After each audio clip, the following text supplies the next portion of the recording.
Hello दोस्तों, स्वागत है आपका अपने चैनल जेएम स्टडिंग पर। आज की इस वीडियो में हम बात करेंगे BA program fourth semester history discipline के एक और मोस्ट इम्पोर्टेंट क्वेश्चन की। इससे पहले दो तीन इम्पोर्टेंट क्वेश्चन के ऊपर और वीडियो बनाई गई हैं, जैसे 18वीं शताब्दी परिवर्तन नहीं बल्कि निरंतरता का काल थी, स्पष्ट कीजिए।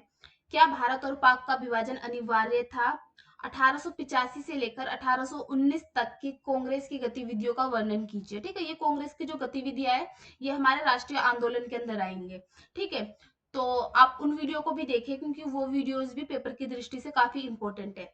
और अगर आपने अभी तक चैनल को सब्सक्राइब नहीं करा तो सब्सक्राइब कर दीजिए, क्योंकि इस चैनल में इंपॉर्टेंट क्वेश्चन आने वाले हैं। ठीक है, देखिए, ये जो मैं आपको क्वेश्चन कराती हूँ ये वो क्वेश्चन होते हैं जो क्वेश्चन पेपर में, ओल्ड क्वेश्चन पेपर में बार बार आए हुए क्वेश्चन है। ठीक है, तो ये क्वेश्चन ना पेपर की दृष्टि से काफी इंपॉर्टेंट है।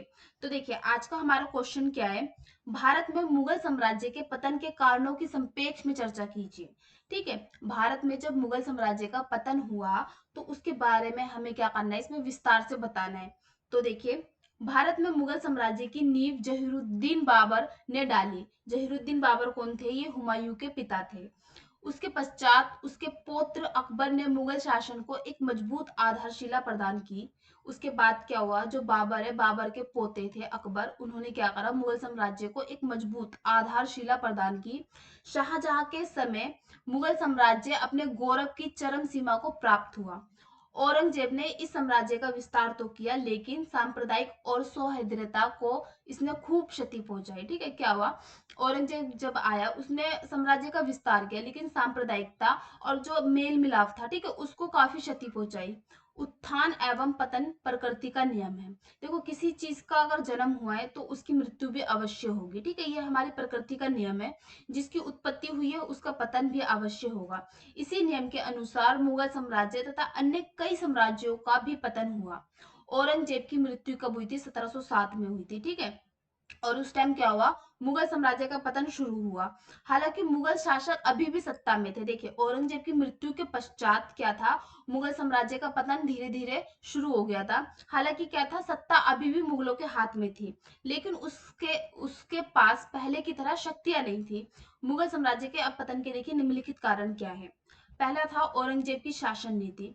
मुगल साम्राज्य के पतन के लिए औरंगजेब के व्यक्तित्व, चरित्र एवं शासन नीति को मुख्य रूप से उत्तरदायी माना जा सकता है।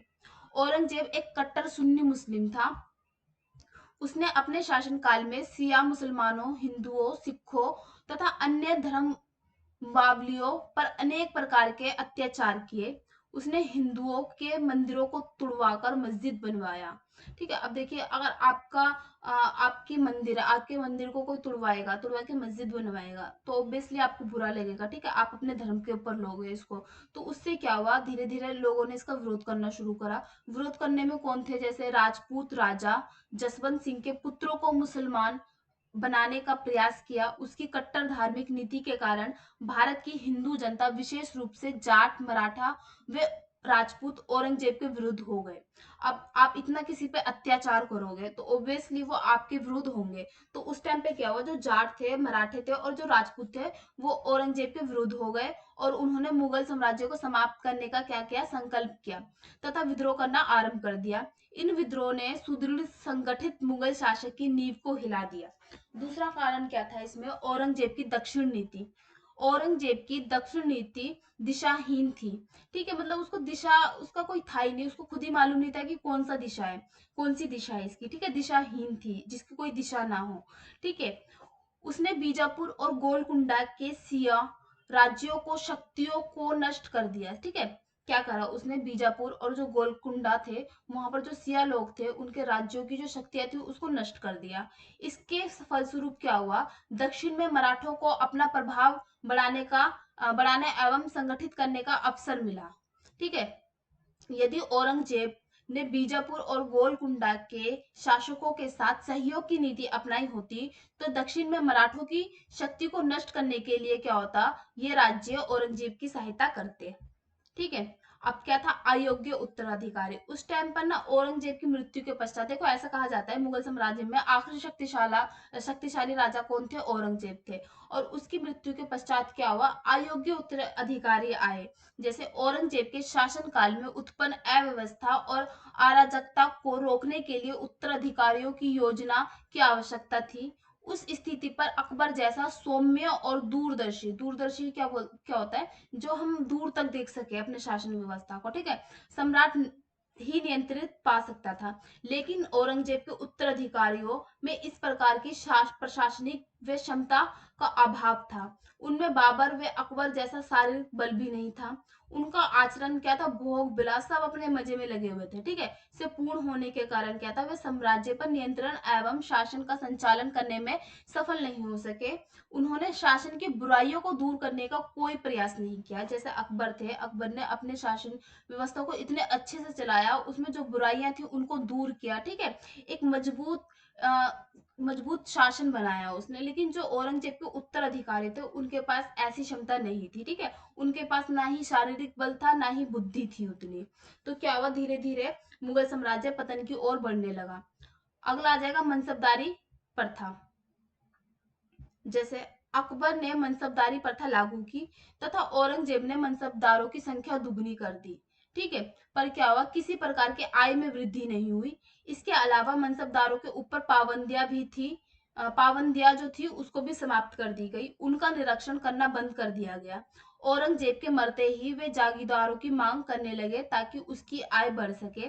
मनसबदारी की ताकत बढ़ गई तथा वे सम्राट पर अपने रिश्तेदारों को वजीर बनाने हेतु दबाव डालने लगे, क्योंकि वजीर ही जागीरें बांटता था।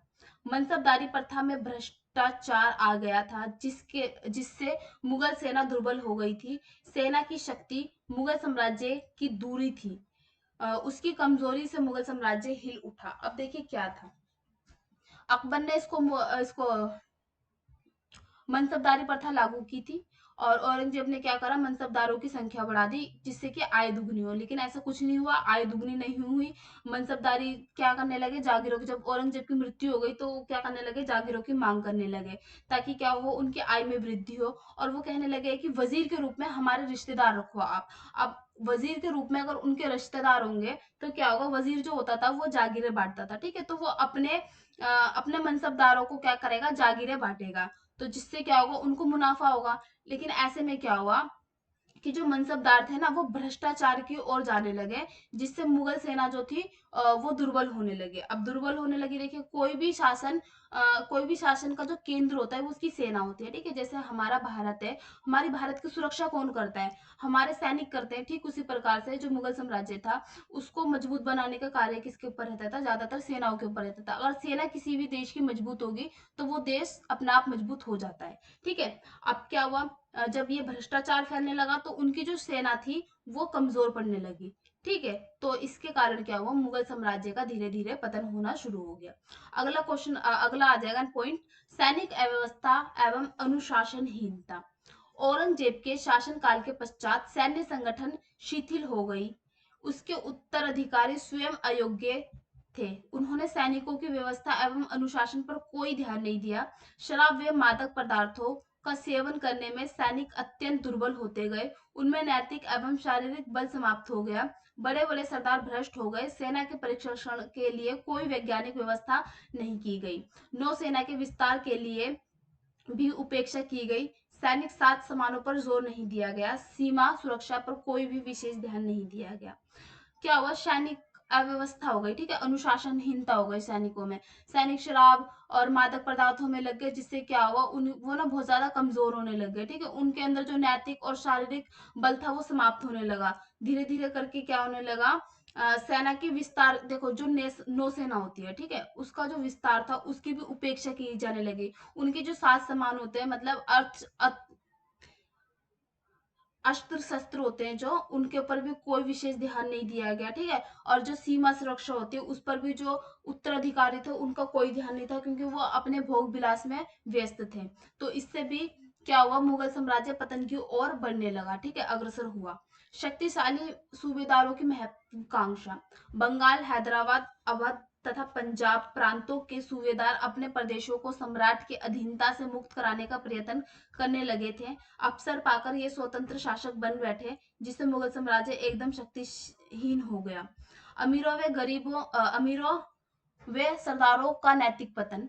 औरंगजेब से पहले मुगल शासकों को मुगल सरदारों व अमीरों का पर्याप्त सहयोग था, जिसके परिणाम स्वरूप अकबर, जहांगीर और शाहजहां को अपने समय में मुगल साम्राज्य को स्थायी और सुदृढ़ बनाने में सफलता मिली। परंतु औरंगजेब के समय में इन सरदारों का नैतिक पतन हो गया। मतलब जो औरंगजेब था, उन्होंने क्या करा, इनका धीरे धीरे जो नैतिक पतन थे उसको समाप्त कर दिया। अब देखिए अगला पॉइंट क्या है, मुगल साम्राज्य का विस्तृत होना। मुगल साम्राज्य इतना बड़ा था कि जब औरंगजेब के शासनकाल में मुगल साम्राज्य अत्यधिक विस्तार हुआ, लेकिन क्या उसका परिणाम क्या निकला, लाभकारी नहीं हुआ। क्योंकि देखो दक्षिण की जो रियासतें थी, है ना, मुगल साम्राज्य में जाने के कारण उत्तर में दक्षिण तथा विशाल इतना बड़ा साम्राज्य केंद्रीय शासन व्यवस्था द्वारा सुचारू रूप से संचालित नहीं हो सका, जिसके परिणाम स्वरूप औरंगजेब के समता में ही अनेक प्रांतों के शासकों द्वारा विद्रोह प्रारंभ हो गया। अब इतना बड़ा साम्राज्य था कि उसको ना संभाला नहीं जा रहा था लोगों से, शासकों से। अब अगला क्या है, विदेशी आक्रमण। मुगल शासन काल में भारत पर दो प्रमुख आक्रमण अहमद शाह अब्दाली और नादिर शाह ने किए। इन्होंने यहाँ भयंकर कत्लेआम किया और अपार धन लूटा। इसके अतिरिक्त भारत की समृद्धि से प्रभावित होकर यूरोप के अनेक देशों के व्यापारियों ने यहाँ अपने अड्डे बना लिए। इनमें डच, पुर्तगाल, फ्रांसीसी एवं अंग्रेज प्रमुख थे। इन्होंने सुदृढ़ स्थिति प्राप्त कर साम्राज्य स्थापित करना शुरू किया। इससे मुगल साम्राज्य को काफी क्षति पहुंची। ब्रिटिश ईस्ट इंडिया कंपनी ने तो मुगल साम्राज्य के पतन में प्रभावकारी भूमिका निभाई। नेक्स्ट आ जाएगा राजकोष का रिक्त होना। मुगल साम्राज्य के सभी शासकों ने अपनी महत्वाकांक्षा की तृप्ति के लिए दीर्घकालीन खर्चीले युद्ध किए, जिसके परिणाम स्वरूप राजकोष रिक्त हो गया। औरंगजेब के शासनकाल के अंतिम वर्षों में सैनिकों को वेतन देने के लिए पैसा भी नहीं था। आर्थिक दुर्बलता। आर्थिक दुर्बलता कैसा है, देखो औरंगजेब के शासनकाल में आर्थिक संकट उस समय अधिक गहरा हो गया जब उसने दक्षिण राज्यों के विजय अभियान में अपार धन खर्च करा। कोई भी युद्ध हो उसमें धन खर्च होता है, जिसके कारण क्या होता है, आर्थिक संकट आती है। नेक्स्ट आ जाएगा औरंगजेब की राजपूतों के प्रतिनिधि। औरंगजेब से पहले अकबर आदि शासकों ने राजपूत के चारित्रिक गुणों को भली भांति समझा और उन्हें मित्र बनाया, जिसके कारण साम्राज्य को शक्तिशाली एवं स्थायी बनाने में सहयोग मिला।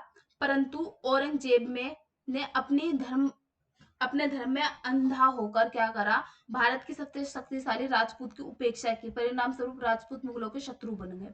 जो अकबर था, अकबर के अंदर सूझ था, समझ था, ठीक है, सूझ समझ से वो काम करता था, साहस था, ठीक है, लोगों को समझता था वो, उसके बाद वो कोई नीति बनाता था। लेकिन औरंगजेब सिर्फ अपने धर्म के प्रति कि मेरा धर्म है, मुझे ये करना है बस। लेकिन जो अकबर थे, वो सभी धर्म के मतलब एक अच्छी दृष्टि से देखते थे, है ना, किसी धर्म की उपेक्षा नहीं करते थे। वो अपने धर्म के साथ साथ दूसरे के धर्म का भी सम्मान करते थे, जिसके कारण क्या हुआ, उनकी शक्ति बढ़ी, ठीक है। उन्होंने क्या करा, मुगल साम्राज्य को आधारशिला प्रदान की, ठीक है, एक मजबूत आधार प्रदान किया। अब अन्य कारण क्या है, उपरोक्त कारणों के अतिरिक्त बहुत सारे अन्य कारणों ने भी मुगल साम्राज्य के पतन में योगदान दिया। मराठों का उदय, स्वात राज्यों का उदय, मुगलों का विरोध होना, यूरोपियों का आगमन, सम्राटों की विलासी प्रवृत्ति आदि कारण मुगल साम्राज्य के पतन के लिए उत्तरदायी बने। ठीक है, तो देखिए ये सारे कारण थे। औरंगजेब अगर ऐसी ऐसी नीतियां नहीं बनाता, ठीक है, और उसके उत्तराधिकारी अगर योग्य होते, तो शायद मुगल साम्राज्य का पतन नहीं होता। ठीक है, अगर ये औरंगजेब अकबर की भांति कार्य करता, अकबर की भांति साहस रखता, ठीक है, अकबर की भांति सूझ समझ का प्रयोग करता, ठीक है, अकबर की भांति लोगों के धर्म को समझता, तो क्या होता, मुगल साम्राज्य का पतन नहीं होता। तो देखिए किसी भी चीज का पतन होना और उसका उद्भव होना, ये प्रकृति का नियम है। अगर कोई चीज आई है तो उसका पतन भी होगा, ऐसा होना ही है। ठीक है, तो ये सब कारण थे इसके, मुगल साम्राज्य के पतन के।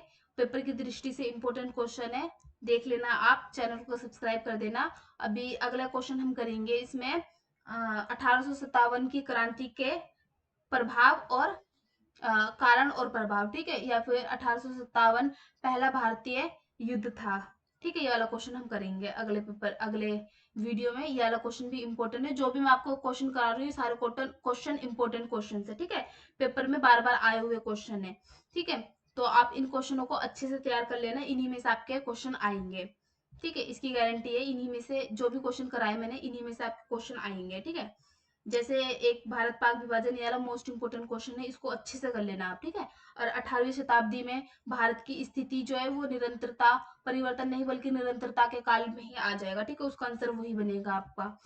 तो देखिए, ये था। चैनल को सब्सक्राइब कर देना और वीडियो कैसी लगी कमेंट्स में जरूर बताना। Thank you.